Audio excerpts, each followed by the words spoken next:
I'd like to welcome everybody tonight. I'd like to call this meeting to order. Please join me in the Pledge of Allegiance. Pledge allegiance to the flag of the United States of America and to the republic for which it stands, one nation, under God, indivisible, with liberty and justice for all.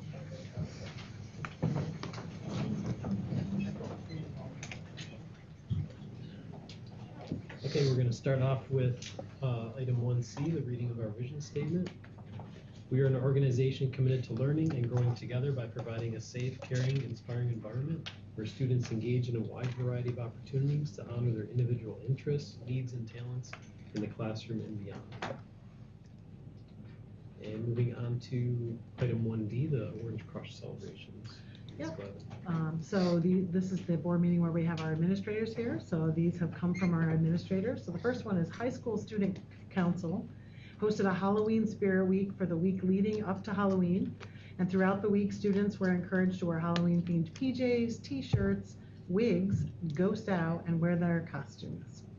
First grade created disguised turkeys together with their families. They did an awesome job and they are displayed in the hallway. And with the end of the first quarter, many of our middle school students are beginning new courses. We will celebrate the end of the first quarter and beginning of the second quarter with our Wellness Day on Friday, November 21st. Thank you. You're welcome. Any questions about that? Okay. Move on to item 2A, the approval of the minutes from the November 4th, 2025 regular meeting. I'll move them as submitted. Second. Motion by Graydon, second by Jake. Any further discussion? All those in favor indicate aye. Aye. Any opposed? Hearing none, the motion carries. Item 2B, the approval of the CSE CPSE recommendations. I'll make the motion to approve them. I'll second them. Motion by Tammy, second by Graydon. All those in favor indicate aye. Aye. Any opposed? The motion carries. Now we're moving on to 3A, the new faculty introduction. So, Absolutely. Thank you, Ms. So at Townsend, we have 5 new staff this year. We will start out with Adele Coe. She is our art teacher, and Teresa Walton is her mentor. So I'll let Teresa talk a little bit about her. Adele is originally from Oneonta, where she still lives. She graduated from SUNY New Paltz with her pre-K through 12th grade art education bachelor's degree, and also a fine arts and painting bachelor's degree. She graduated in May of 2025 with student teaching experience in Milford and Lawrence, as well as a long-term sub-position for Charlotte Valley Central School. She's doing an amazing job and enjoying working with the entire student body at Townsend School, and she's enjoying her fellow co-workers as well. And she's spending a good portion of her salary on a new kitten, a Devon Rex. You'll have to look it up. Welcome. Welcome. Yeah. Next, we have Alyssa Barnhart, who is our special education teacher in a 1213, and Lori Setta is the mentor. Okay.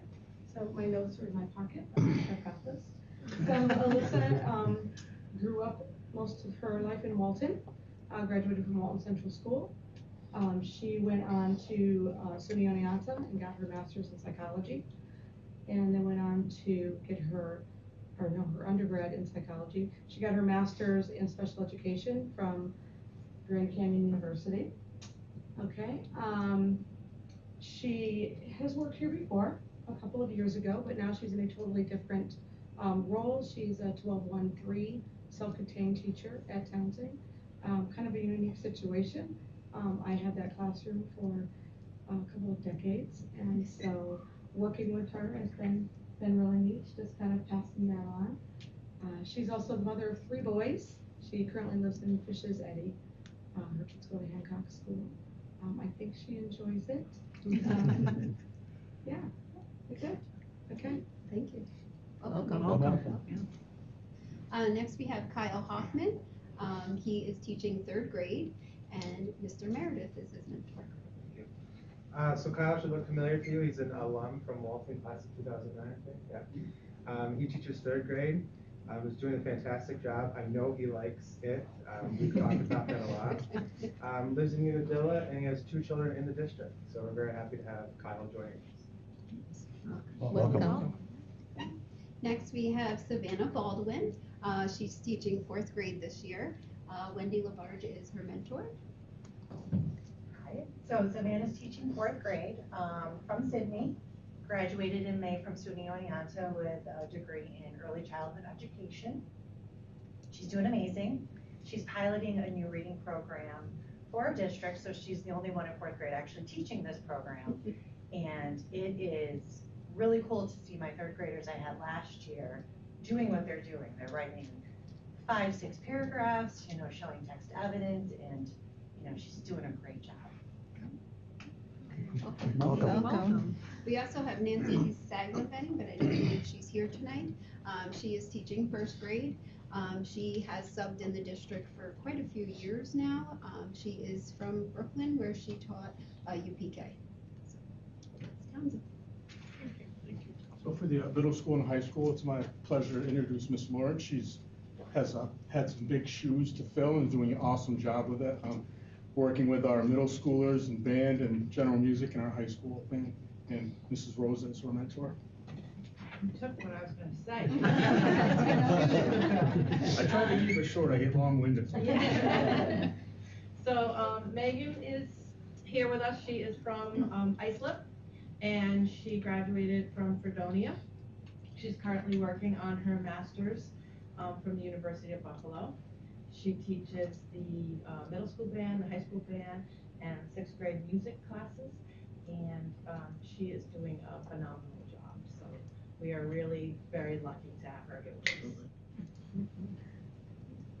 Welcome. Thank you. Welcome. There's a few other staff members I mentioned. Do you want to mention them or? Capable I will move down to discussion. Well, yes, we can actually, yeah, I think it's important that we do actually mention, we had some people who had been in the district before, but we don't want to forget that they are new and have come back. So we have Nate Cutting in science, Katie Cuomo, ELA, she was presently before here as, I believe in LTA before she came back as the ELA teacher, and Nancy, I'm going to Saglenbenny. There you go. And she is right now attending, she's not here today, but Josie Smith is her mentor, and she'll just come back on December 9th. So we welcome them as well. Thank you for those introductions and welcome everybody. You're more than welcome to stay the rest of the meeting if you want to, but we also understand if you would like to leave at this time, that's perfectly fine. So I'll leave it up to you. But welcome to all new staff.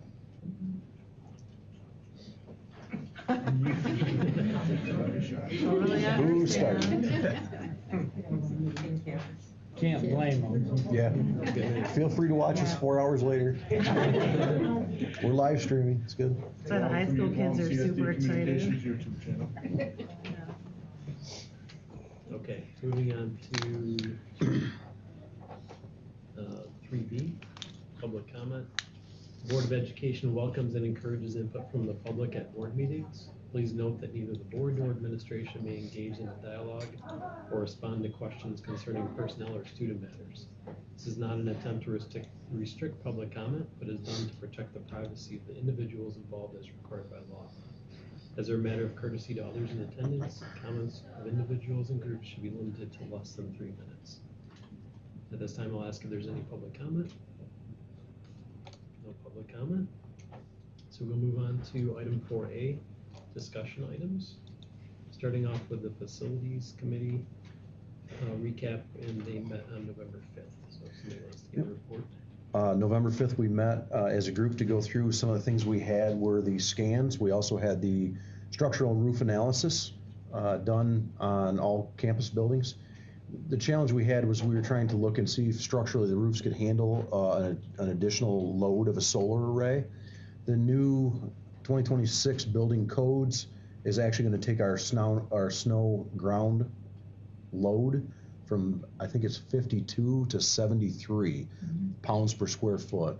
So that's adjustment. We're not sure if that should be a real number or not, but that is going to be the new building code in our area for this elevation. It is going to be 73 pounds per square foot in Walton, so that's a big change. We've added 23 pounds per square foot of roof load. That takes pretty much everything off the docket except for a very few spaces that would be able to actually support the live load's additional ballast system of a solar array. There are a couple spots you could do it, and we discussed those, but overall, that knocked a big chunk off the plate. We are, and we talked about potentially looking up the snow history data. I think what that equates to approximately for a snow load, to give everybody an idea, is a water column that's about 3.5 foot high by 1 foot by 1 foot. So you'd have to assume on the roof that every square foot was 3.5 foot of completely saturated snow in order for that to even see those loads. At that point in time, we'd be over our sills all the way around the building. So theoretically, it's not even possible to load it that high, just to give you an idea of what these sweeping changes mean. So we're gonna revisit and talk about the building codes, whether there's something there that can be waived, whether there's something there that's real or not, because the next time you tear off these roofs to replace them, you're still not gonna meet that code in a lot of your areas. Now you're gonna be opening up the entire roof truss system and adding at least a scissor truss every other one to support those kind of loads. It seems crazy on just face value that we would have to do that and that those loads could be that high. So a lot of discussion was around that. We have the snow history data, and we have the precipitation data all the way back to 1895. Locally, we have Frank Ward, who's done the snow measurements and snowpack measurements.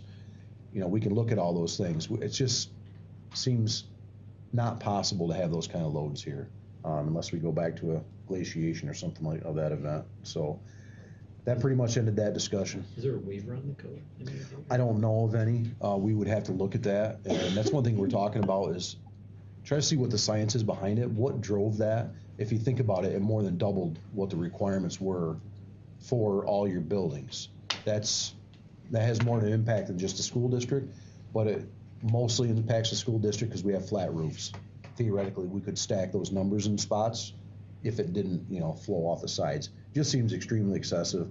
I don't know any other way to say that other than that's extremely excessive, and it takes us off the table for most things going up on the roof. So with that reduced footprint, does that basically remove the solar project as a viable option? That was one of the things we asked to see how much power the limited amount of space would give us. So they're gonna go back and to see what it's worth. And I think this, I may be wrong here, but I think it was like the B section over here could handle it, our middle school wing, wing, and gym, and that was it. The entire middle main, where the main building is, could not do it. Right, and I don't think any of Townsend could do it. So I think it's a monumental challenge to add anything to the roofs with that. Which will also affect us when we have to redo those roofs, because then we have to bring them up to those codes. So that means that roof is gonna cost a lot more to just redo. Ironically, if those codes were stayed in place with the 50 pounds per square foot, we'd be able to add them everywhere. So that's the problem we have. The scans, if you want to end with something good, the scans all came back good. The roof systems are in great shape, and those scans did come back all positive. So that is one thing that we were happy to see. Even our roofs that are getting close to warranty lifespans, scans came back good on those. There's no saturated portions of the roof, so good shape there. We continued on with discussions of the CWC feasibility report and funding options for the relocation of the bus garage in there. We talked about timelines, possible spring 2026, push out for fall vote 2027. We discussed the implications of the BOCES, timing of the BOCES vote being the same time as this, if there's any confusion generated there, or if people, just get kind of burnt out of voting for capital projects. So we did discuss that, and wanted to share that with the whole entire group, that we're still looking for that 2.4 out of 15 million up roundabout to get outside funding on, to be able to make some of those systems hold without hitting our tax base. We presented the worst case scenario, pursuing other funding opportunities. If we can't pull off of $15 million project, we have Plan B still in effect, as far as I'm aware, that we'd look at elevators, some internal work, some other work that had to be done that was prioritized at a lesser cost. So we're still waiting to hear back on that. Our next meeting, I believe, is Monday. Mm-hmm. if we have any additional data. We did not get a draft shared with us, so we're still waiting on that to provide comment on that. That's pretty much what we had and discussed in facilities. Okay. Any questions on facilities? As Greg mentioned, next meeting is Monday, the 24th at 5 p.m. Moving on to the Finance Committee, met on November 13th. There's a report available at the link there. Bruce, do you want to give a summary? You want me to? No, you can. Okay.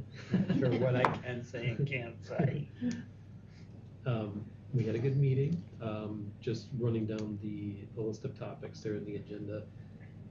Starting off with the grant writing COSER. So we are looking at this grant writing service through the Capital Region BOCES. Took a look at it, talked about it. We are recommending to the board that we move forward with the 150-hour service. So this is an opportunity for the district to bring additional revenue with using a service that is focused on identifying grant opportunities as well as grant writing services, up to 150 hours for next year. Teresa, I don't know if you have anything that you want to add additional to that. You and Megan looking into it further. Yep, so Meg and I had met with the Cap Region BOCES representatives from that program, and that is one of the things that they will do. Well, they get the information on what grants are out there, and if we're searching, we ask them to do the active searches for those. So the goal is hopefully we'll be able to bring in more revenue. So as a heads up, we did discuss that this will be one additional item that will be added to the draft budget when it comes out in January. So that will be the only addition that we'll be making at this time. And I would just add, when we looked at the 150, that's a smaller Yes, amount. yeah. There are other levels where you can go up, and we thought this is the cautious way to enter the program. Yep. And see if we get any See if we value out like of it. worth it before we spend more money. So we also talked about health insurance. Meg is looking at, and Teresa are looking at different options for health insurance. It continues to be a high cost item for the district. For those of them have been on the board for a few years, we know that this hits us late in the process.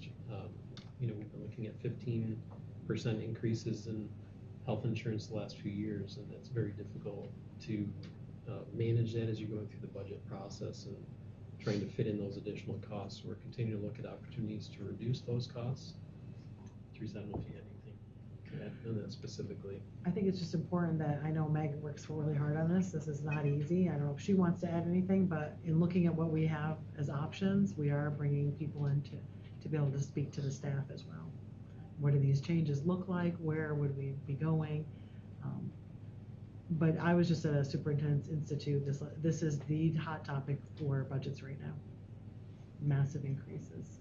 So, I don't know if you want to add anything, Meg.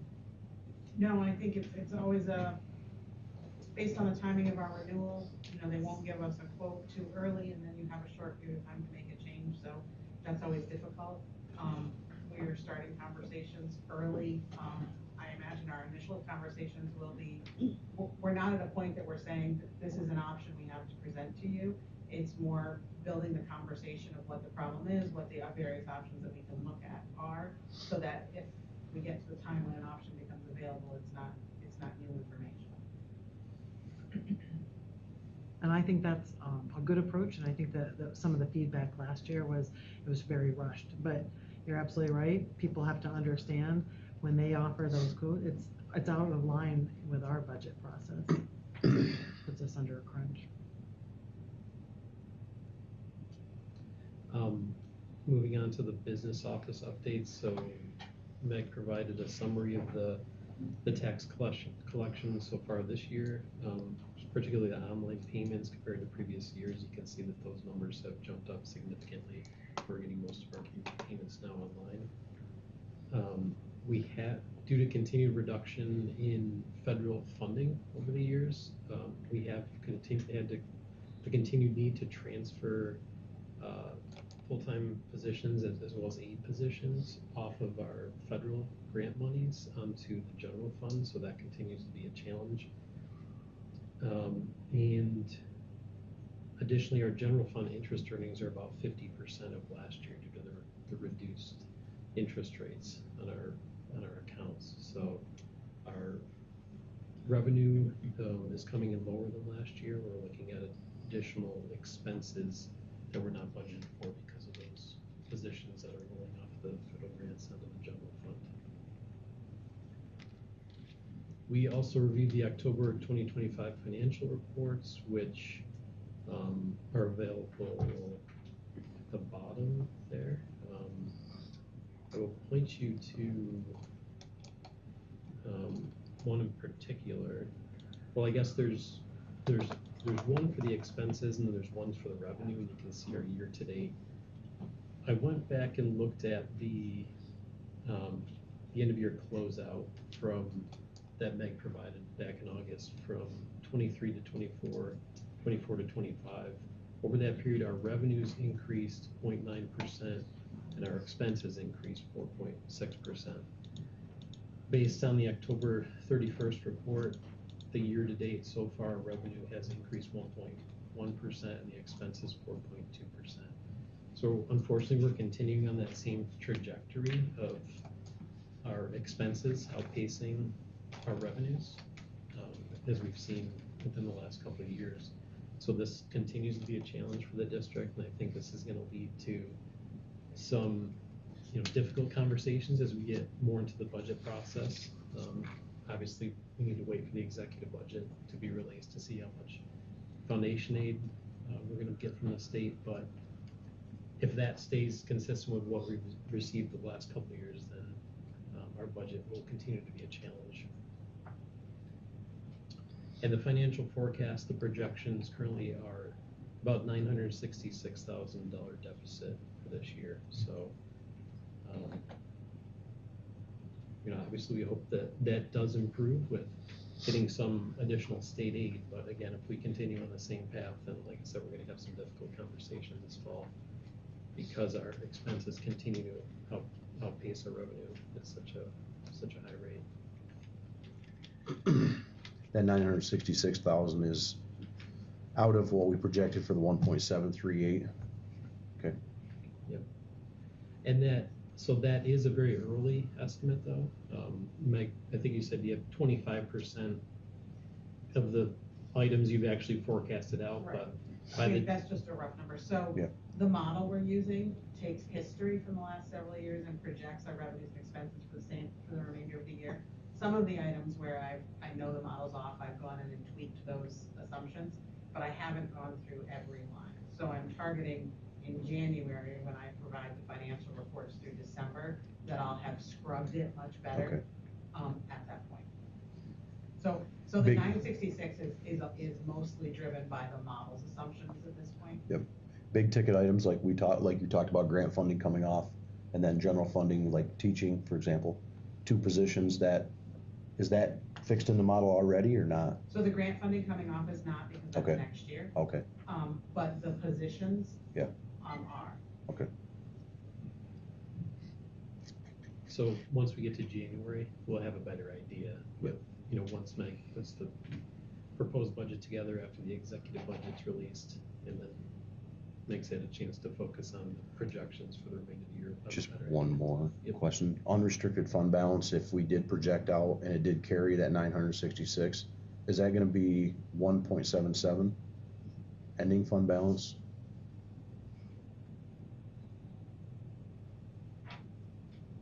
Approximately, or no? Or is that going to be up around the 2.284? So ending fund balance at the end of the year, 966 was accurate. Yep.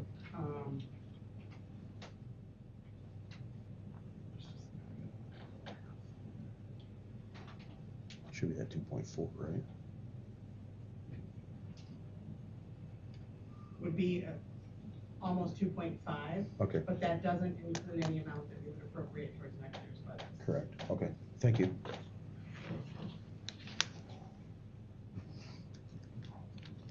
So basically, you have one more year of appropriating at the level we are, and then you're really in trouble.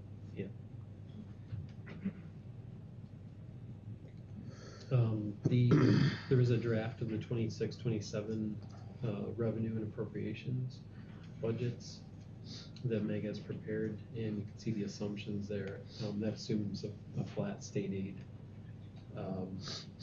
15% health insurance increase, and then some of the other increases you can see are listed in the meeting notes.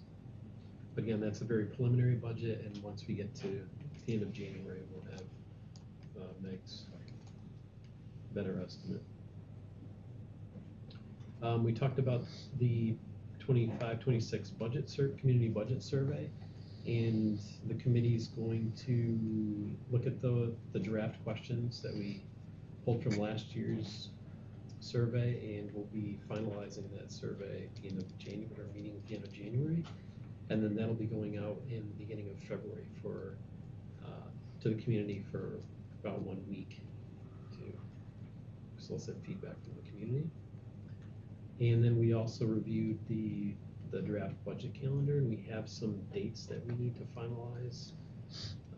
That is on the agenda tonight for approval, so we need to talk about those dates.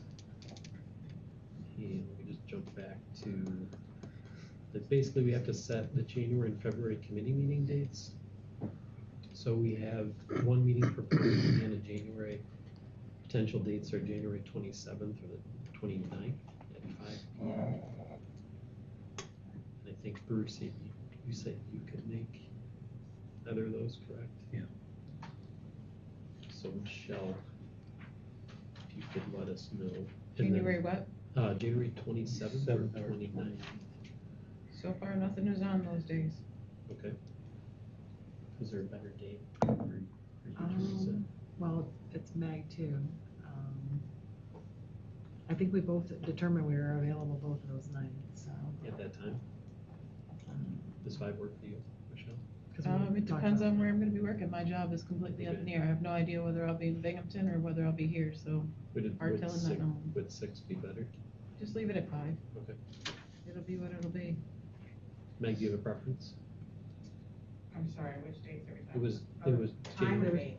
27th or 29th, January. My only request is the 27th, their safety meeting for anybody who's part of that too. That's on the same day. So is that, I don't know if that works, it doesn't affect any of us, right? No. Okay, you want to say the 27th? Yeah. 27th.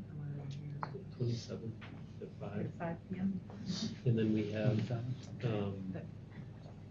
a meeting in February, which we were going to do after the completion of the community budget survey and before the full board gets together for the budget workshop. So that would be the 9th, 10th, or the 23rd. I picked the week of the 9th, 10th, because that one's empty, and the 23rd I may not be home yet. Okay. So was there a better date? So the 10th you'd be limited because we do have a board meeting. That's what I said, because we had thrown out the 10th in case anybody wanted to meet before the board meeting. So you weren't out a second night, otherwise if it's too rushed, we were talking about Monday the 9th. Monday. That's fine. That week's open. You want to do before the board meeting? When is Tuesday or? Like a trip. 9/10. Legislative days? Yeah.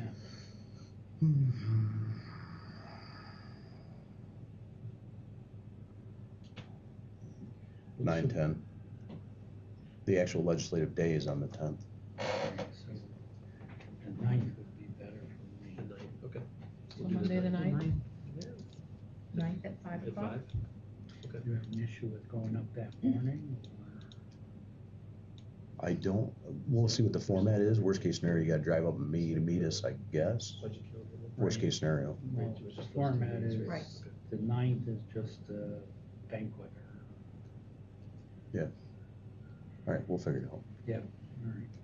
Okay, so Corey has those days and that'll be on the agenda for later tonight for approval. And then we have a budget workshop that's scheduled for February 24th at 6:15, and that's the full board. We also have there's a training opportunity on December 10th Teresa, do you want to speak to that? It's a Catskill Area Study Schools Council, so I'll be at SUNY Oneonta, usually at Morris Hall, comes with a dinner, but there's two presenters, Jenna Avery is one, and then I think it's Bob Lowry from NISBA, giving insight on where we are across with everybody's situation with health insurance, where the state aid and so forth. But there is a brochure there. We did put it out in the Friday letter as well. I would encourage some of us attending. I know we don't belong to that COSER, but they do put out a lot of information. There's also other board members and schools that are there that give insight, so you get to find out what's going on across DCMO and ONC. Megan and I talked about both being available to go if you guys are there, so we're hearing a similar message. I don't know if anybody would want to attend. I will look into attending. Was it December 10th? I will be out of the country. I'm interested in attending as well. That was the 10th of December? Yes. Yeah. And we need to notify them by the 1st, right? Yes. I believe that's the cutoff, so. So I can follow up with Yeah. all of you by email. Okay. Thank you. Okay, I believe that closes out everything with finance that we discussed. Bruce, did you have anything else that? Okay. Bruce Lowe. Nothing but no good news. Okay, the curriculum committee will meet on Tuesday, December 2nd at 5 p.m. And we're looking to schedule a board retreat in December at either 5 or 6 p.m. with a light dinner included. We have some possible dates and times listed there. And this would be with Cameron Daniels. From our legal doing counsel. a presentation on board and superintendent roles and responsibilities. Roles and responsibilities, board governance, kind of it would be shorter than what NISBA normally offers, but it would be a good way to have conversation and get some insight. So we're looking at 2 to no more than 3 hours. And he'll be here in person, doing a presentation and leading a discussion. So possible dates are December 4th or the 8th at 5. I won't be here on the 8th. Okay. I won't be here on the 8th. Or we can look for dates further out as well. 4th is not a good day. Okay, so it sounds like. Farther out. Yep, further out. Weren't we joking at one point that December was light on meetings? Yeah. No. Yeah. Not so Really? I have one board meeting. Yeah, leaves That's us what you room for mean? other things. Fill it in with other stuff. Just checking. Well, we can look out. I mean, he did say he was pretty flexible and he would be able to offer. So. You need to start using your not inside voice, please, because it's really hard to hear you tonight. Oh, well, I can use my outside voice. I would prefer not your outside voice, but I'm struggling to hear you, Oh, so I have a feeling absolutely. they're struggling to hear you. Not a problem. And I'm glad, because I thought it was just me. No, you're Oh, I not don't your know. normal self. I'm just tired. I understand. I use my outside voice. Just thinking about the retreat, it would be good if we could get it in before all the budget stuff happens, because then they're just crazy amount of meetings and it probably will never happen. So if we could get in like early January, after we get back from break, that might be a good time to look. So we'll Send check. out another survey. Where are we going? Yeah, and we'll check with Cameron to see where the times he's available. We can survey everyone. Okay, sounds good. And, okay, so now Ms. Glavin with an update on the registered nurse. Yes, and I will speak louder. I just want to make sure that everybody is realizing that we are still in search of a registered nurse for Townsend School. That was an expectation that we will find an RN to replace our loss. We have it out on OLAS. We are actively searching through our college programs, different other programs through the BOCES. It's not something that everybody just immediately comes out, but we are looking for the RN. So anybody have any leads on that? Greatly appreciate it. Share that we are a wonderful place to work and that we are in search. It is a lot of work for the staff that we have presently, and we do really very much are very grateful for what they're doing, but it's hard. They're keeping up the pace, lacking in RN. So again, we just want to put it at everybody's front that they are, we can support that and search. I'll move right into the parking lot Yeah, if you sure, want. yeah. Obviously, we are still concerned about the parking lot. We realize it's a parking lot, no different than Walmart, but it's a parking lot with children and students, and so there's a level of caution and concern. So there was a designated drop-off and pickup place that we've talked about repeatedly. We put some notices out with reminders, as a means to consider a better process or revisit why we established it over there and maybe get some other suggestions. At our management team meeting December 1st, we are going to sit down. We are inviting Rick Shaw and Jason Lawrence from DCMO BOCES, who are on the safety coordinator committee, and they're going to come in and help support with us looking at why it was developed, what are potential other options. We've already heard that we don't want to mess around with a one-way bus lane. We've gotten feedback from you guys. We will bring back what we determine at management meeting. I'll have our administrators, our grounds, and facilities coordinators, and bus transportation. So we're doing a big think tank on it to see what are some options. Are you also thinking about what structural or management changes could be made on our end to actually enforce what's there? Yes. Because, I mean, that's gotta be a part of it too. At the point in time when it was developed, it was well thought out.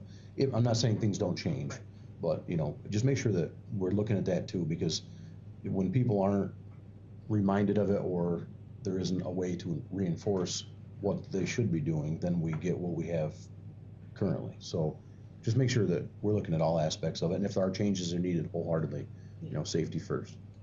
Well, and I think that's what we're talking about, what are the changes to maybe what are people's duties and things. That's why it's management team, so it's got the instructional team and everyone, and just getting some insight, because I think that's one of the things we want to consider. Even our SRO will be there.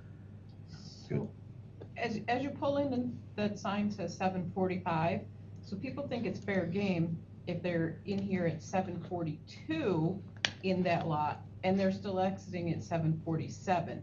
So my suggestion would be, if we could get something to change that time to maybe no drop-off 7:30 until whatever the end time is, and tweak that and push it back so that they're not pushing that envelope, so to speak.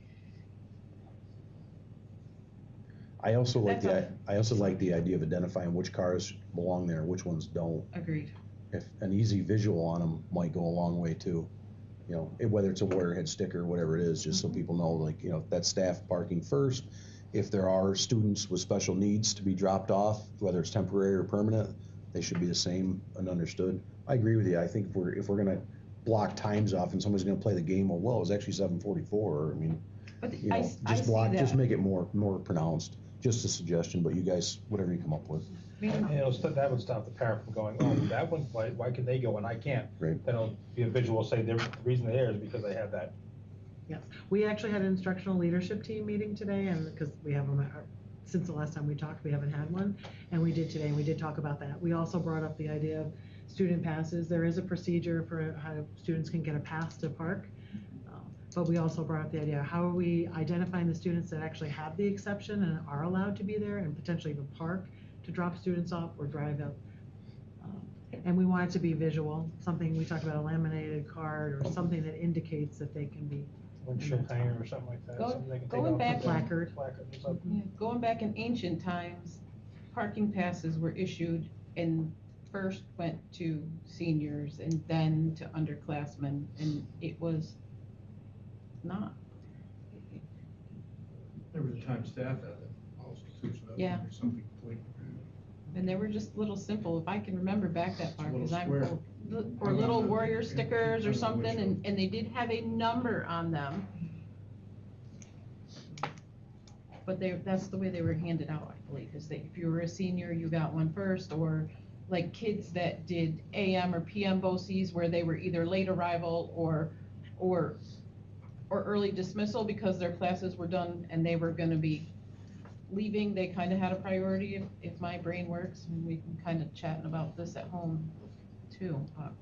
Anyway. Yeah. Take them into consideration. Absolutely, yeah, because we do need to have something that's a little bit more noticeable, like to let people know that they can be there, and also to get a list together of all of the staff know potentially who has all the exceptions as well. So that is definitely something that came up earlier, but that is our plan to try to make it safe. We know that is a concern. We're working on it. Okay, and then the school closures. Yep, so one of the things that we talked about after our snow meeting, where we met with all the highway supervisors and all the people who are doing a great job clearing our space, our roads, to make sure that they are safe for travel. After meeting with that and talking about our delays, one of the questions I asked is, what is your typical delay for, let's say, inclement weather? It's always a 2-hour delay or a closing. Those are the areas, because they need time to be able to clear the roads and make them safe. So we wanted to make sure we communicated that. On our website, we did have something that was already up a little bit that talked about it. We have modified that and it is actually up now. As of today, we posted that. It indicates our 2-hour delays, our closings. We even put in a 1-hour delay because I started that part of our website where we indicated what are the things that we can close for. And some things like a water main break or an electrical outage, power outage, might only need to be 1 hour. So we're still gonna keep a 1 hour in there. But for inclement weather, it'll be the 2 hours and then a delay. We also added a link to the schedule for what it would look like for parents, so that if their student is in 6 through 12, they would know how, when they come in from a 2-hour delay or a 1-hour delay, what class is going to be started with and when their day starts to resume as normal. So we did update all that information. Hopefully that's good and a good spot. We also updated, we found out, we did a little research, some of the sites that were listed there as places, radio stations, are no longer a radio station, so we updated that. We did make a note of, because we realized it's going to be changing all the time, and like Townsboro Media just took over some other ones. We know one's in process, so we said check your local radio stations and television stations, and then we put links to the online components, so you can check on the computer, your phone, use that. We put our website down first. There will be a banner across the website. That's the best place probably to look. We will also send out robo messages that go to texting, emails, and phone, depending on how you have your notification set up. And then we have like WBNG, and they are listed. And we put them as a link, so you can click on them. It brings it right to you. So hopefully that'll help communicate a little more clearly. There were some things on there that were not legal anymore. We do not do 3-hour delays. So just cleaning some things up, and I think hopefully that'll help us all out. We're not gonna have any snow though. We're not gonna need those. You're off to a good start. Yeah. So far, so good.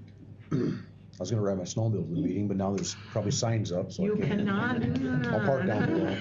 We're working on it. 7:45, you're good. I'll walk up from below. Go, It's yeah, fine. park down on the state highway. Thanks, Yeah, Teresa. no problem. Last night, Corey attended a training with Super Eval. It was I thought it was a good session. He answered a lot of questions that I had. A lot that were new to me, just in my new role. So it was good to see the ins and outs of that system. And additional training sessions can be made available if anybody's interested. There is a training hub that's also available. The link there if you're interested in learning more. They have a bunch of training videos there as well. And then there's also a chat feature in Super Eval that they have staff from 8 a.m. till 8 p.m. So if you're ever in need of help, you can just go to that chat feature and somebody will be there to chat with you. And then last but not least, the ex officio student board member, Kai, I don't know if you have any updates that you wanted to share tonight. Yeah, I do. So I talked to Mr. Loomis about creating a survey for the way we do scheduling, and he said he already started working on it. So he said he was gonna let me help him work on it. He started a draft, so I was gonna help him. And another thing is, I also talked to him about getting a report from like all the advisors for the clubs, and he said I could start. Well, he started a draft for that too, but that I could start presenting that on the December 19th meeting. So Great.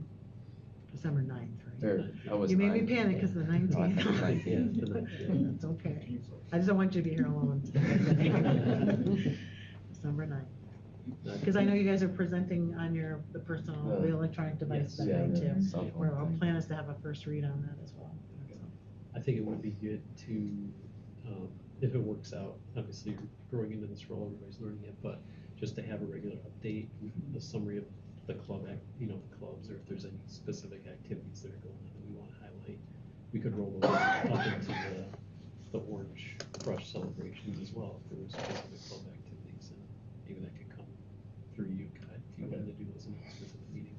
Yeah, I was looking for just like a routine thing. Start doing. Yep. Appreciate that. All right, any further discussion? Any items? Okay, hearing none, we'll move on to 5A, correspondence. We do not have anything tonight. Okay, thanks, Corey. And 6A, the strategic plan update. Yep, we're gonna pull that up so that people at home can see it, and administrators are gonna be reporting can also do it. So as you see on the screen, we have gone over the strategic plan. We have provided an opportunity to have approval. It's been adopted, but we can't let these become shelf art. We need to be able to be actively engaged in working towards the goals. So this is just our first page that talks about the mission and statement, reminding everybody about our board goals though. So everything that we're working on through our targeted work, which is DSIP, and our strategic planning, and later on we'll talk about links in December as well. That meeting's getting really busy too. But focusing on our board goals is communication engagement with student, parent, and the community, reducing chronic absenteeism, social emotional learning, which is SEL, mental health and wellness, and instructional excellence. So along with those, just as a reminder, every school worked on specific goals to them to be working towards the bigger goals. So these are all of the goals that we had set originally that were part of the adopted. If you remember, we did have Townsend that left some blanks, and I'm gonna let Ms. Hector talk a little bit about this as she goes into her report. But she and I had met, her strategic team had met, and we altered that. So it is highlighted as being changed for you to know, because we did change the tool that we're using for measurement to be able to show appropriate growth. Again, I'll let her talk about that. But these are all the expected goals. I'm not gonna spend too long. You have a hard copy there. People can see it at home. But these, without reading them, everybody has 3 goals at every school, working towards those larger objectives. That's some of the data we shared before. These are the updates. I think it's important that we meet on a regular basis. So we do have a December 3rd strategic planning committee meeting as well. But so far, what we've done this year is work on these things. I'm just gonna start out. Mr. Loomis is not here this evening because he is at our National Technical Honor Society induction ceremony at DCMO BOCES. One of us needed to be there, and so he is there representing and supporting our students. I'll talk a little bit more about that in our strategic, or my superintendent remarks. But if you look, goal 1, again, everybody is working on attendance. Every school is working on that. But the high school has met monthly, and they're working on making sure that that information is going to go out with the report cards and school messengers up until April. So getting the attendance, regular attendance information out. We have a first winning grade that will be identified, and they're currently arranging their reward. We're trying to build in some motivation for having some perfect attendance, our highest level of attendance. We talked about that in the summer during our strategic planning in August. And bi-weekly attendance meetings they're having, sharing, tracking, documentation, parent meetings. That's always been an intervention in the past already. Stepping it up, keeping track of that, and really working with students as to what's their why for not getting here, and how can we help. Because that's really what we're in the business of, making sure that they're arriving so they can get their instruction. Goal 2, talking about communication. So it's part of this for the whole group because we're all working on communication. But we did send the communication engagement survey out to parents. There's more to that in the rest of this, so I'll speak after the principals give their parts. Mr. Loomis has gathered the pros and cons for both a semestered schedule and a non-semestered schedule from department chairs in the high school. And he's gonna look at that feedback on every content area. And additionally, he started to create a teacher, student, parent survey that's gonna go out. So Kai, that kind of goes right in line where he was working on that. It was tasked by us to take a look at semestering and see what the pros and cons are and what potentially it would look like if we went back to 40-minute schedules. So I'm glad that you're excited about that as well. He's already starting to work. Super happy that you're going to collaborate because student voice is going to be important. But that survey we're looking at across the board to get input. Refining and refreshing that survey as needed. We have one, and the one he's speaking of there is the climate survey. So one of the things we were looking at, there were surveys that were used already at the end of last year. The data, it was asked for as well by the board. So we did include that as a link, the 24-25 data. The goal though is to take a look, and this may not happen right away because we're looking at really what surveys are out there to collectively get information across students, parents, and staff. Again, getting a more collective view.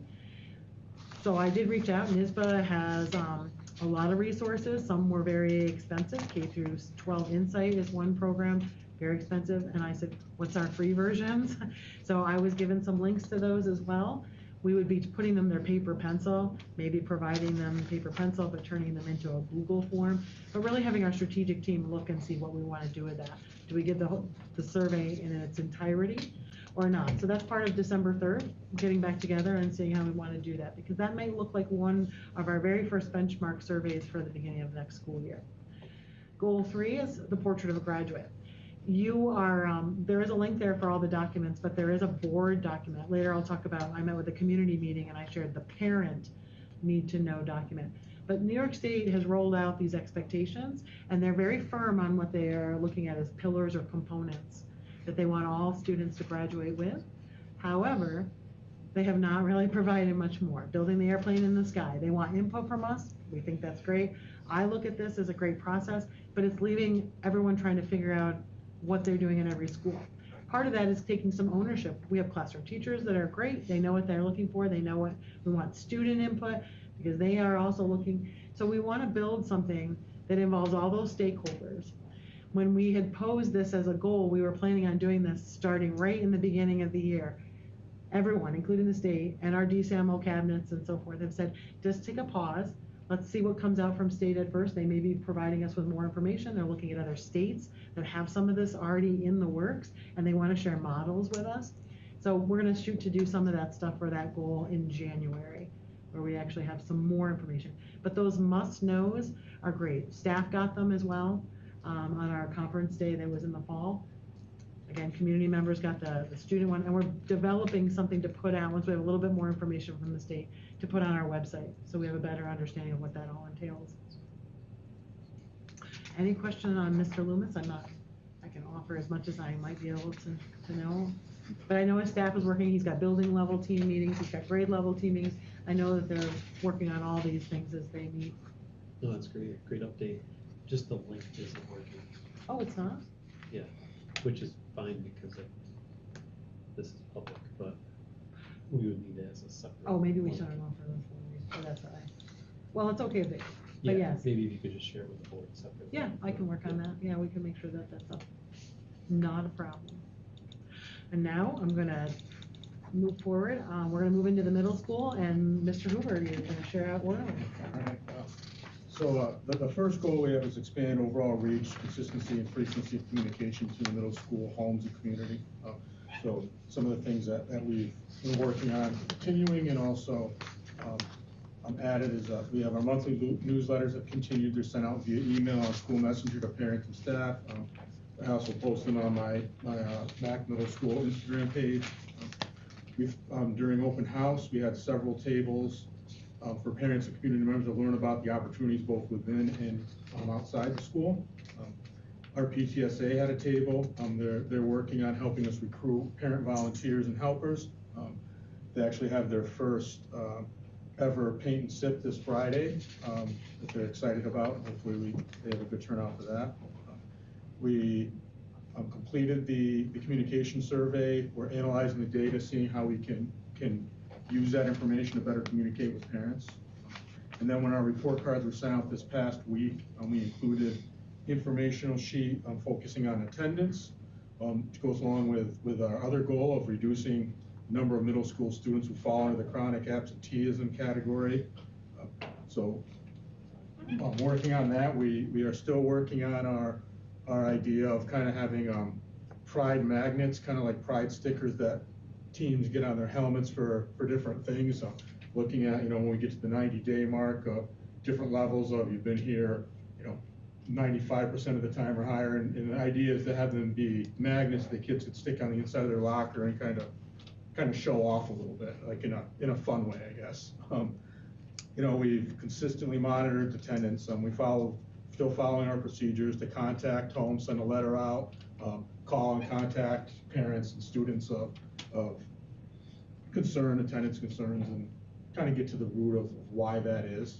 Sometimes it's simple things, sometimes it's middle schoolers just not wanting to come to school and playing the game to a certain extent, so we have to sift through that. Our other goal is to maintain engagement and SEL activities throughout the year. So on Fridays will be our first wellness day. We tweaked it a little bit based on feedback from staff and students. Last year we did full days, and it was positive, but it was a little too much. So now we've scaled back a little bit to half days. I'm interested to see how that goes if we have more consistent engagement. The kids liked it, but a full day of all wellness stuff is a long time. So now we came up with an adjusted schedule. So the core classes will be in the morning for all the students, and then starting at advisor time and beyond will be our wellness activities.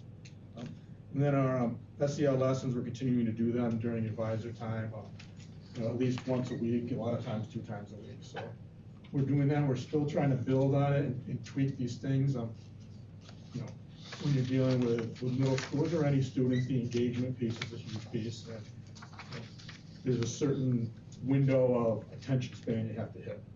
Adults too, but middle schoolers definitely. So we're tweaking, and I think we've done a lot of really cool and fun things with it, and it's been positive, but there's always ways to improve. And what I think I'll have you do is, I know you typed that out, we'll make sure we Yeah, I get it can- added in before we actually share out Hopefully, to the my kids board. don't mess around on the computer at home and delete it before I get back. Like, what do we have? Yeah, I don't know, can we type it? And so I'll move forward, thank you, Adam, and we'll have take over and talk about Townsend. Perfect. So our first goal is to reduce our chronic absenteeism. Our committee is meeting once a month, and we have our grade chairs that discuss the goals and see how they could support as well. Our first meeting, we really dove into the chronic absenteeism data, and we were very excited to see that we dropped from 27.6 to 23.4, which is a drop of 4.2 percentage points. Which actually, of the 27%, it dropped 15%.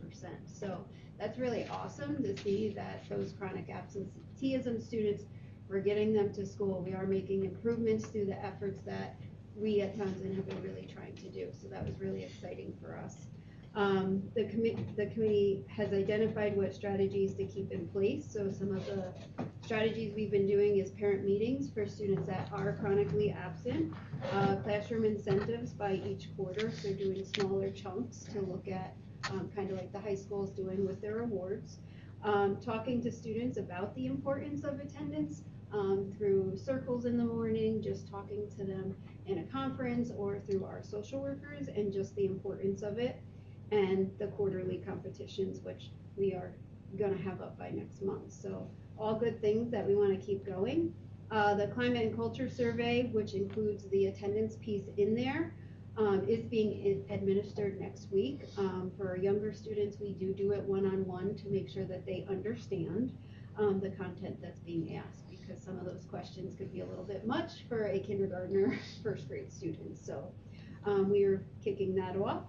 The committee has also targeted transportation of students that live within 1 mile of the building as a barrier to attendance.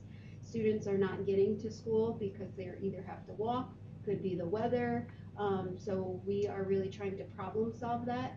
So the committee is going to follow up with Ms. Glavin, Ms. Hungerford, and Mr. Nolan to see where we could go with that. What is our next steps to support these families in getting the kids to school? Our next goal is academics, which is, if you could just flip back to that first page, I didn't write that down. No, that's okay. Originally, we were going to use FastBridge data, which is a diagnostic test that all the kids take. But as we dove into that data, we realized that that target moves. So it doesn't really show growth. It shows where the kids are in relationship to the moving target. So the target moves because they're getting older, the year is moving forward, and it's going by where they should be at that time of the year. So we found that we could not use that to measure this goal. So we also give the iReady diagnostic test, and they do measure growth. So that is the goal that you see here. For this, we basically gave the diagnostic, we looked at the percentage points, and that's what you see there highlighted in yellow. So that's all I have for that goal. Goal number 3 was really to increase the parent attendance at our events and to increase events that parents can come into the building. So teachers have really taken this on. We had new events at Townsend already this year.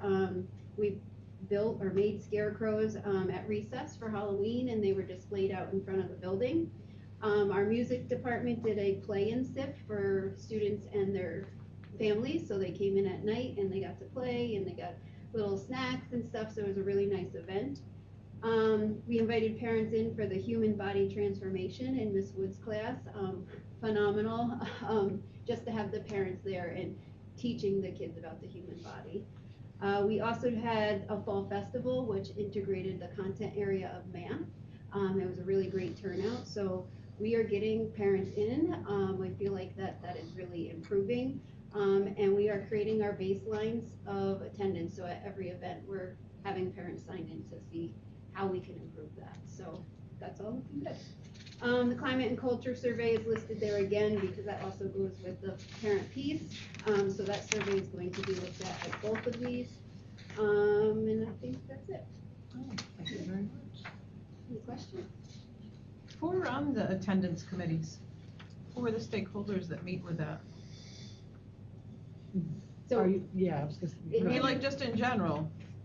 We have some teachers, social workers, psychologists, myself, so it's a variety throughout the building.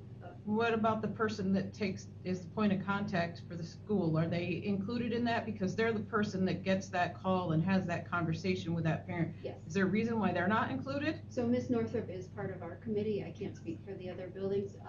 We invite her in when we're talking specifically about different parts. That actually came up over the summer. It was one of the comments that was brought up by stakeholders to talk about what are the reasons, what's the why for not getting here? And they do track with a lot of that because, and that's why I think we were taking a good look at the little ones. A lot of it was distance and weather. They just didn't come on certain days because they didn't have transportation and a means. So we're tackling that, but yeah, that is something that we do take in consideration. What is the reason? Ms. Northup collects a lot of soft data, so when she is getting those parent phone calls, she's tracking it on a sheet that the committee can look at if she's not there with us. Excellent point. Other thoughts or concerns? All right. One of the things we did the communication engagement survey. We wanted to make sure we got some baseline data and some input from parents and so forth. So we did actually run, you do not have the whole thing. I did some summary work with it, but we did have 176 families that did respond across the board, and they might have had more than one student in the multiple schools. So we had some of that data up there. In addition to that, when we took some summary information, over 50%, 59.3%, feel the communication between the school and families is effective or highly effective. And then there was a group that was 25.4% that said they were pretty neutral. So we had very low numbers on people who felt we were ineffective or not very, severely ineffective, I guess. Not that we're not going to take advantage of that because we found some information in our parent comments. But our families access multiple resources to get their school information.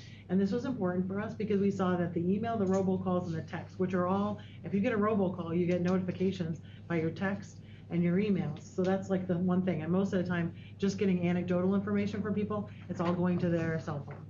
So they read their emails on it and just asking people out, and they're like, oh, I can get it all on my phone. So it works easily. So we're seeing they want something that's easily accessible to them. So those are the most popular, with our website and Facebook falling slightly behind them.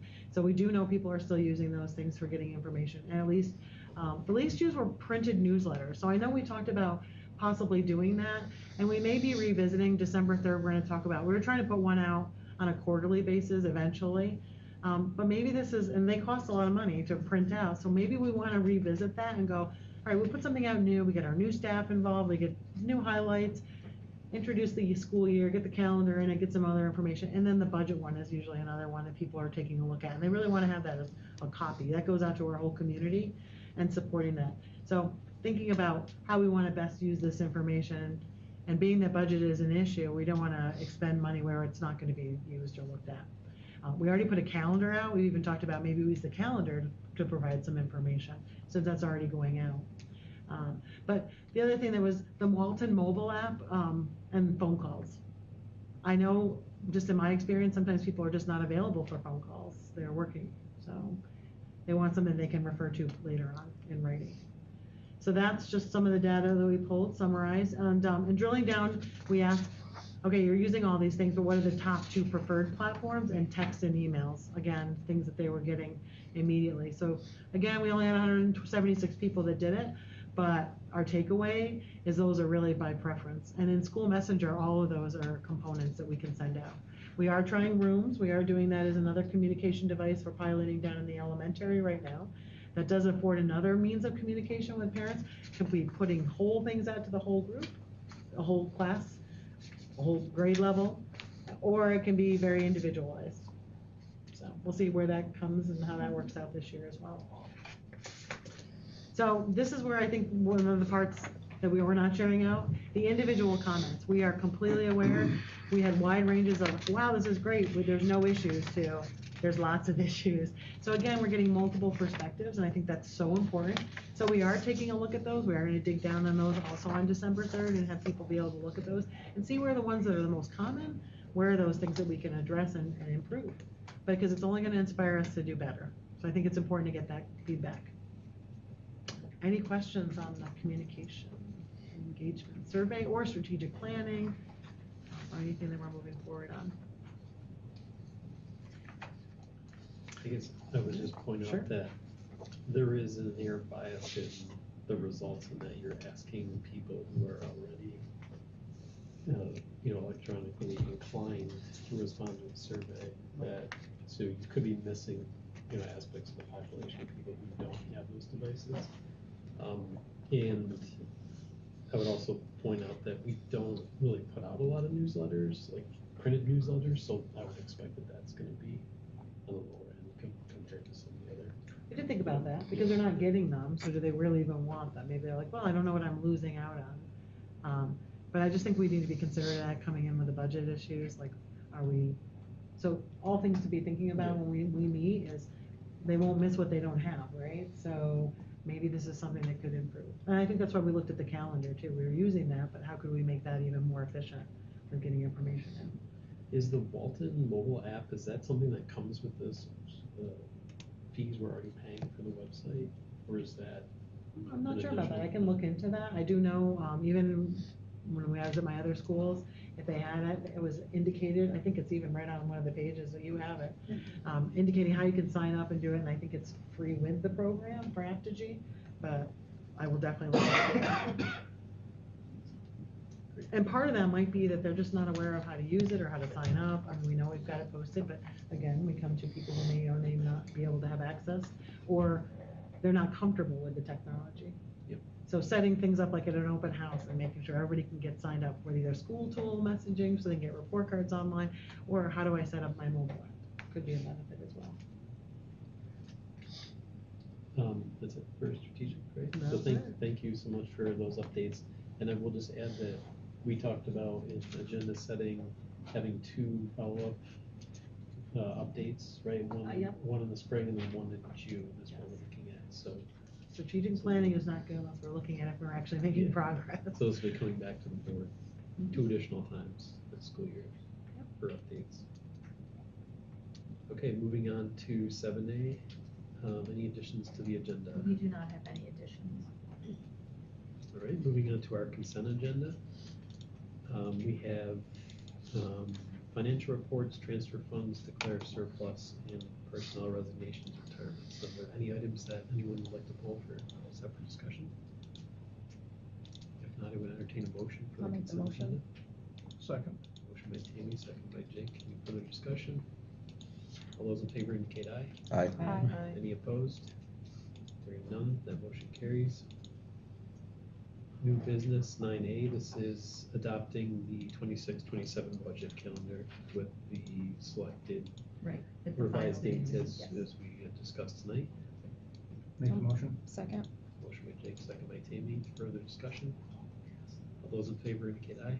Aye. Any opposed? Motion carries. 9B is approval of the 25-26 tax collectors reports for the 25-26 tax levy. I'll move it. Second. I'll second Motion by Graydon, second by Jake. Any further discussion? All those in favor indicate aye. Aye. Any opposed? Motion carries. 9C is the establishment of the Wellness Warriors Advisor rate. So this is a stipend at $2,142 for the 25-26 school year. I'll make the motion. Motion by Tammy, Second. second by Michelle. Any further comments or questions? All those in favor indicate aye. Aye. Any opposed? Motion carries. We're skipping. We're going to table this. Okay, we're gonna table. We'll bring it back December 9th. Okay. Well, that agenda's getting really full now. So- Do you need a motion on that? The table it. So moved. Sure. Second. Motion by Green, second by Tammy, to table 9D. All those in favor indicate aye. Aye. Any opposed? That carries. 9E, personnel appointments. Christopher Bellino, assistant building maintenance mechanic, Welcome Church custodial worker, Haley Paciello, custodial worker. I'll make the motion. I'll second. Tammy, second by Jake. All those in favor indicate aye. Aye. Any opposed? That carries. And 9F, personnel approvals. This is the 25-26 athletic director stipend, removed from the base pay of administrative contract for Adam Hoover effective November 5th, 2025. I'll make the motion. Motion by Tammy, Second. second by Jake. Any further comments or questions? All those in favor indicate aye. Aye. Any opposed? Motion carries. 10A, policy update, or policy review as part of our annual policy. Ellen, would you please run through those? Programs for students with disabilities under IDEA and New York State Education Department Law Article 89. Provision of special education services in the least restrictive environment.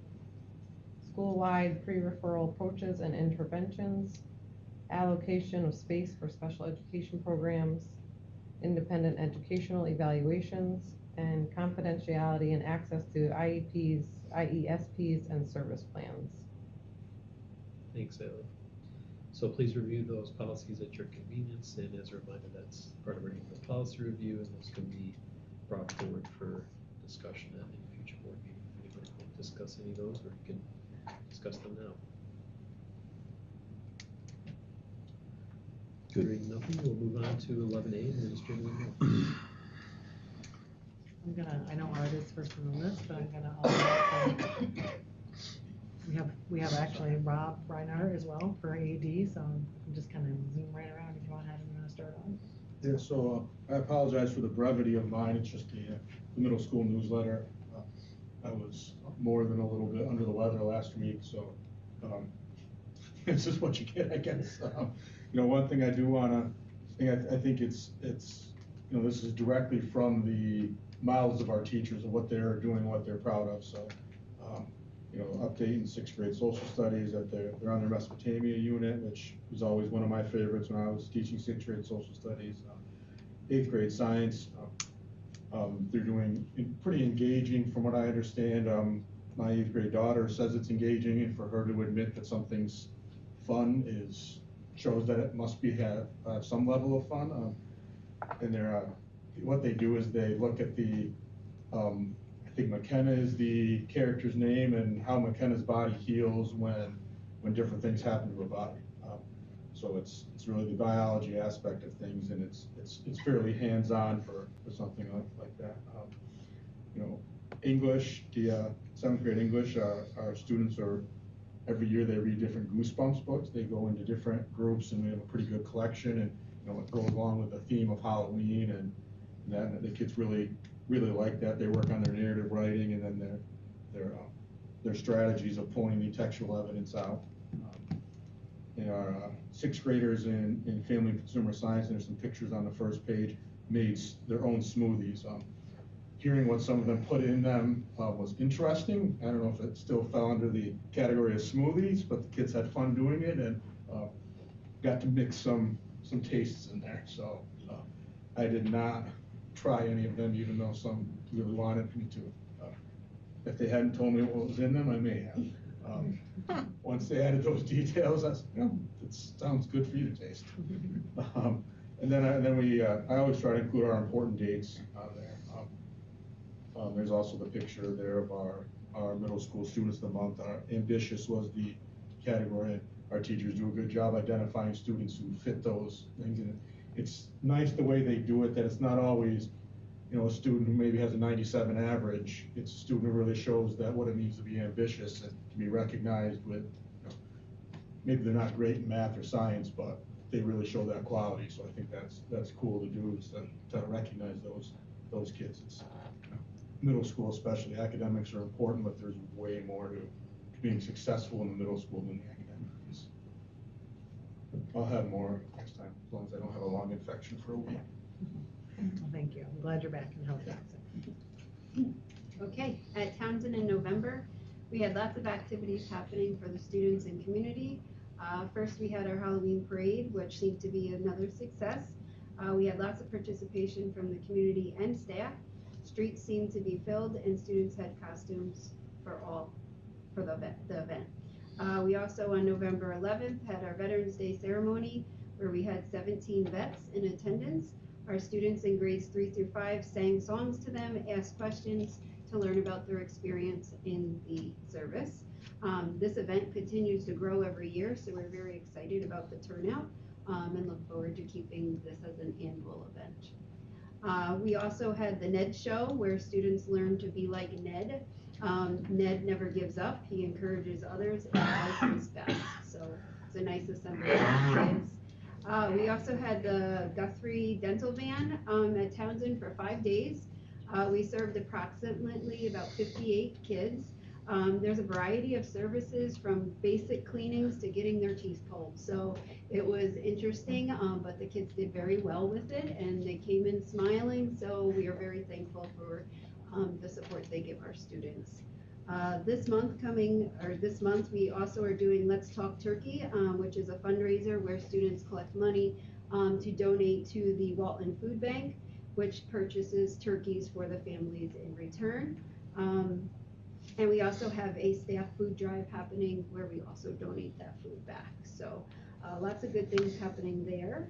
Lastly, our students in grades 1 through 5 participated in the Walton Fire Department Fire and Safety Prevention Poster Contest. Students receive ribbons based on their placement. The first place winners do get to ride to school in the fire truck next week, so that's going to be fun, especially with their traffic out front. So we're going to try to get them in a little early. So I'm sure there'll be lots of big smiles coming in on that day. Lastly, we just have a few upcoming events. We have Friday Fun Night coming up on the 21st, and then parent-teacher conferences on the 24th and the 25th.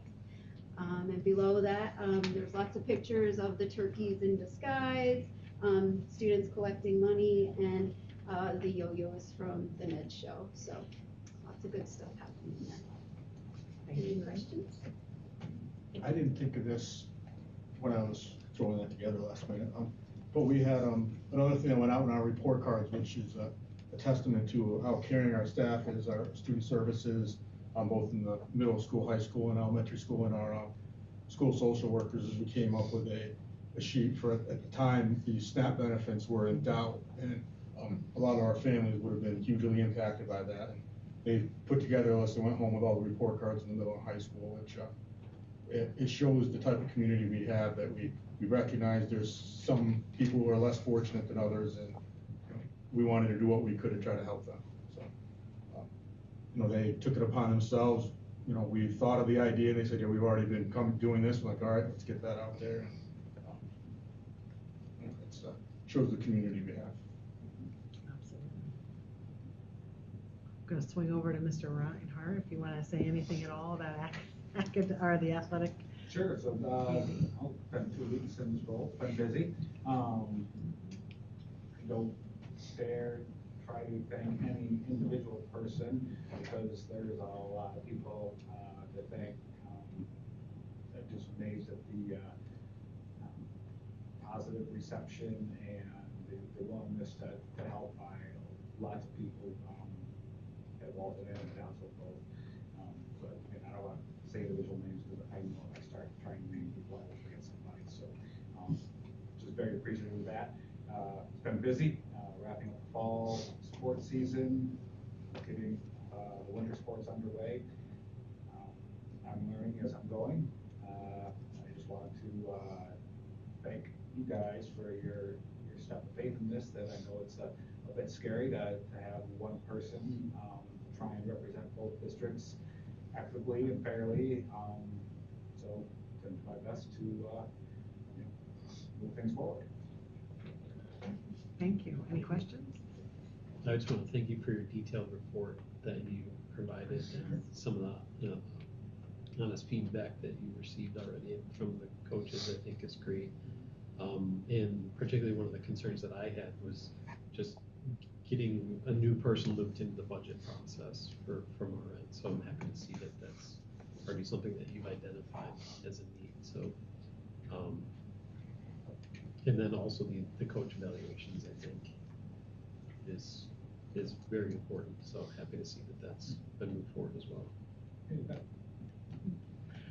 And in Mr. Loomis's absence, I'll give his report. He's pointed obviously out in the document, and it's been brought up, but there is parent-teacher conference across the board. So that is a half day for the 24th and the 25th for all students at parent conferences. It can be arranged. So we're encouraging any high school students to reach out to teachers to arrange those conferences. We had a high school fall concert on the 30th of October. It was fabulous. So it was really well attended, I thought, and it was a variety of genres that were done. I'm always, in awe of what they get put together by October. So that was great. Good job. And all the students that did that and our staff. High school, also we had 16 students that are scheduled to be inducted in the National Technical Honor Society at BOCES. That's where Mr. Loomis is tonight, so that's quite an honor, and acknowledging them.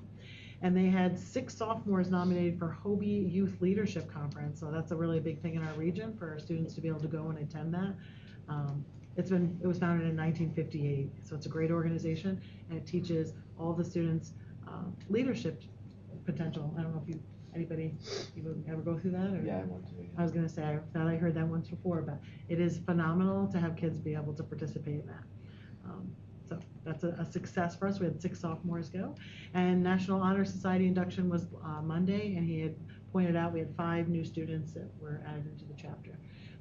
They celebrated with confetti in the auditorium, so it was quite a nice surprise to see that. They were very positive. I'm not sure how everybody else felt. We wore some of it, but I thought that was really exciting as the new advisor took on. I just think it's her second year trying to just really pump up the excitement. So very impressed. And then I'm going to slide right into mine unless there's any questions on Mr. Loomis's. Rapid fire talk. So for me, one of the things I wanted to highlight is I held a community meeting. So we actually had representation. Graydon was there, obviously. Cindy Ray, Pastor Larry Light, he's handing off that role to another clergyman, Jenna Coulter from Talis. And they were all representing our community partners. One of the things I shared is that they went around and shared their updates, was that we are looking towards moving the portrait of a graduate. So we are really going to rely a lot on our community partners to build work studies, internships. We already have some of that stuff happening already with UHS, even in soil and water conservation. We want to expand that. That's really a big part of the portrait of a graduate, is giving kids experiences in work fields that they may be interested in, and giving them credit, and building internships that happen right after they even graduate. So that is a big thing. So that was wonderful. We had an exceptional Scholastic Achievement Award ceremony. First time I ever there. We obviously gave a wonderful teacher, Teresa Bolin, the award. So you did a nice job with that. But I think that's so nice to be able to recognize all these students. So it was very nice to be able to go there and see that and acknowledge their excellence. National Honor Society induction, that was mentioned already.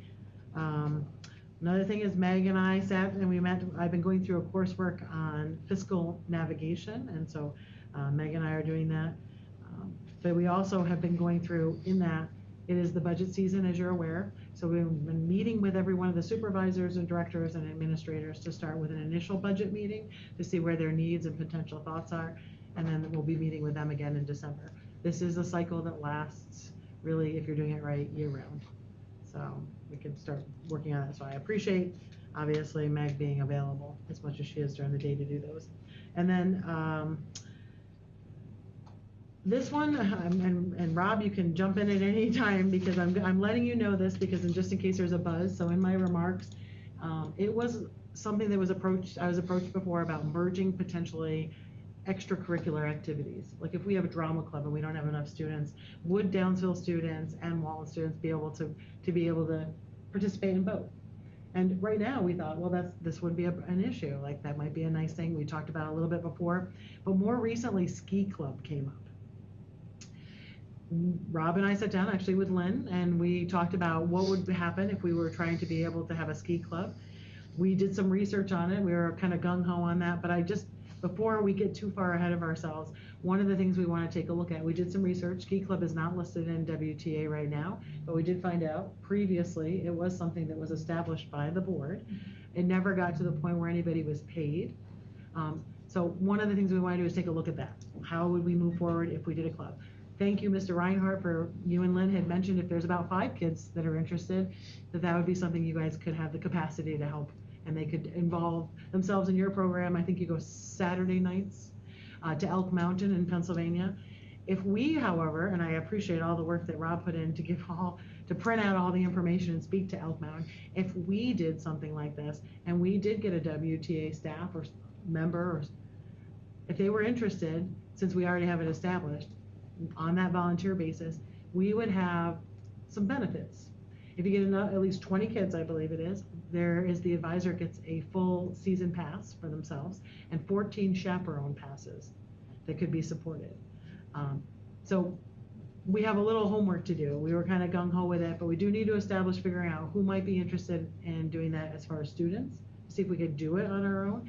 We'd have to find out if somebody would want to be that member who wants to be the advisor for the club and find out. So we're not rushing ahead with it too much. We had some parents that also reached out and wanted to do this, so there's definitely interest with students. I've heard students in the hallway talk about it because they're aware of it that's going on in Downsville. So I just didn't want us to get too far ahead of ourselves because we do want to consider it, but we also have to take a look at how does this impact on a non-budgeted thing for transportation. Could it be self-transport, or maybe it won't happen? And I just want to be really clear about that, and I wanted to get ahead of you guys being aware of some of the things we're doing to see if it's even possible and something to consider, because it did not go through a budget process and we need to be considerate of that. We talked about maybe if that's in the lift cost or what we would take. Booster Club was mentioned too. I'm just throwing that out there. Maybe that would be something that could help support us if there was financial costs. We are all about opportunities for kids. That's one of our parts of our vision and our mission, but we just need to make sure we work through it okay. The big time crunch is, I believe it's December 11th, that is when all of the money is due, and there's a club advisor meeting at Elk Mountain. So that's where, if we are going to do this, we're going to have some crunch time to get some information out. And part of that is working with adults to find out. How did we do it previously? Good question. I think I wrote down on this, we were looking back, the 15-16 year is when it was established as originally somebody coming, and I was gonna say, you're here too, because I was like, where's Stephanie? Because you were listed as doing that. Yes, I did. As the volunteer advisor. I was just emailing you to say. Oh, If you have a question. I wanted to it. No. Oh, come on, Stephanie. But that's where we looked back and we found out Corey was able to find that it was established then. Mm-hmm. And you did that on a volunteer basis. Mm-hmm. But it's not ever been put into the union agreement. So we kind of felt it fizzled out. Maybe we thought there was in search of someone to do it. Or maybe there was no student involvement. We're not sure. There was, if I can, you want me to I'm okay with it because it's informing us. I ran it for 3 years, 2-3 years, I think. And then it was passed on to another teacher. One of the big issues, what we did for transportation is we divided the cost of the bus up based on the number of students. So part of their weekly, if they were going that week, they had to pay for part of the bus costs. So it was included in the rental, bus transportation, all part of the whole package? All part of it. So each week, we figured out how many kids were going, we took the costs and divided it up, and everybody had to give that amount of money. One of the problems with the advisor, which was me, and then it went to Mr. Wood, was we were not allowed to transport the student equipment. on the bus, which meant that as the advisor, I was taking a vehicle, loading all of the equipment, and driving it from Delhi to here, and then here to the mountain, and then back and forth. And that just became really cost prohibitive for me and on my personal vehicle, with it being voluntary and not being paid for it. The other issue that arose was, if a student gets injured, it becomes a major problem on the mountain. So we had a couple of those Things to think through. things to think about, yeah. It was around 28 years ago when I was in school too. Mr. Mullen was the. Well, we were talking. It was around further back than that. Yeah, I was saying, I went every weekend down. Yeah. Wow, see, there you go. Some of us Few old years people before that. used to ride a bus with Doc O'Connell to Elk Mountain. With our equipment. With our equipment. Even Under our seats, on our All the seats. things you cannot do now. But I just want to make sure because it's a Your equipment great went right opportunity. next to you, and that's where it stayed. You got one seat and your equipment was in it. There you go.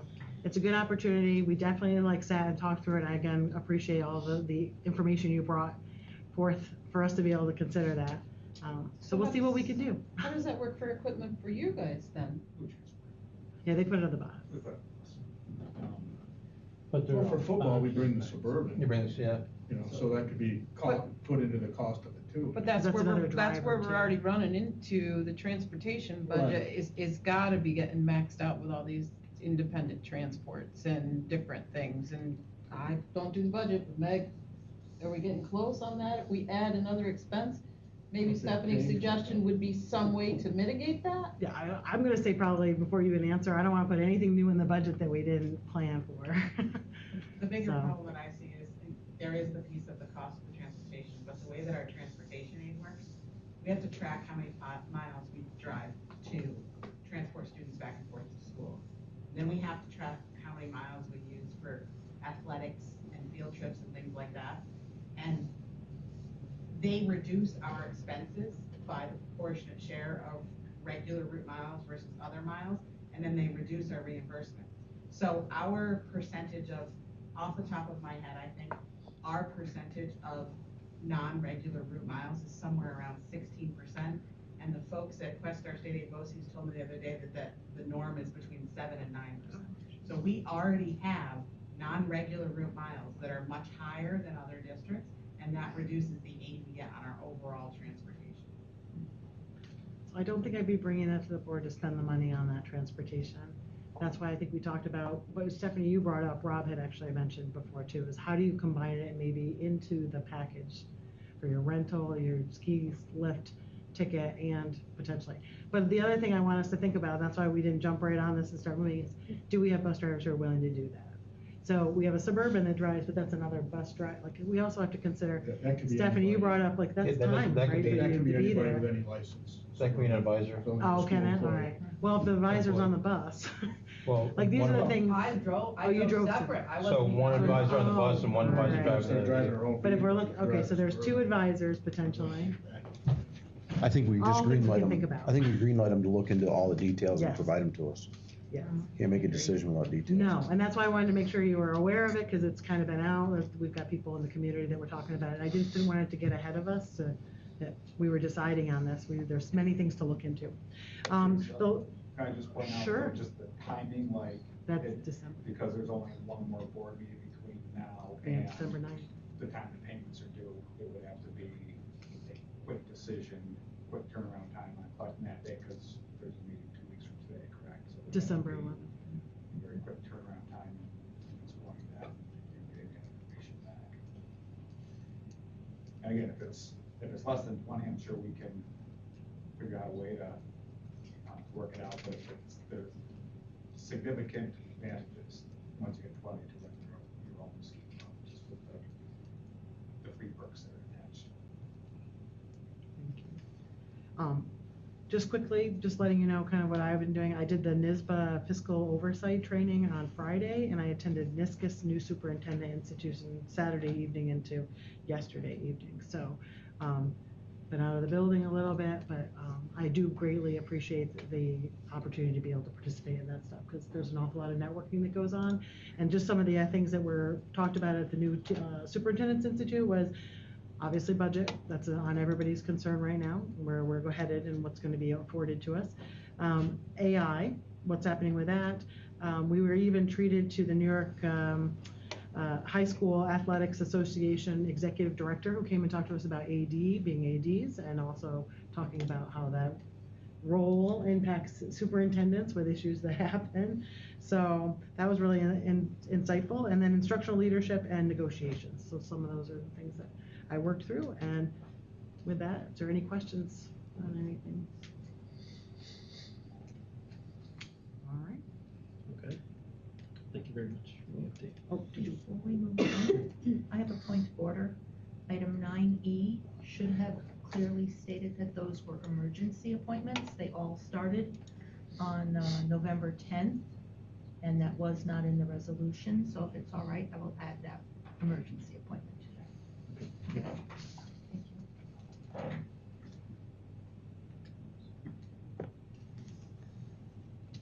Okay, so we'll move on to 12A. So we have the need for executive session tonight. I would entertain a motion for exec to, for the purpose of discussing future employment of particular persons. I'll make the motion. Second. Motion by Tammy, second by Jake. All those in favor indicate aye. Aye. Any opposed? The motion is carried, and the board will not be taking any action after the executive session. So I entertain a motion to return to general session and adjourn. I'll make the motion. Seconded. Motion by Tammy, second by Gage. All those in favor indicate aye. Aye. Any opposed? Motion carries. We are now moving to exec.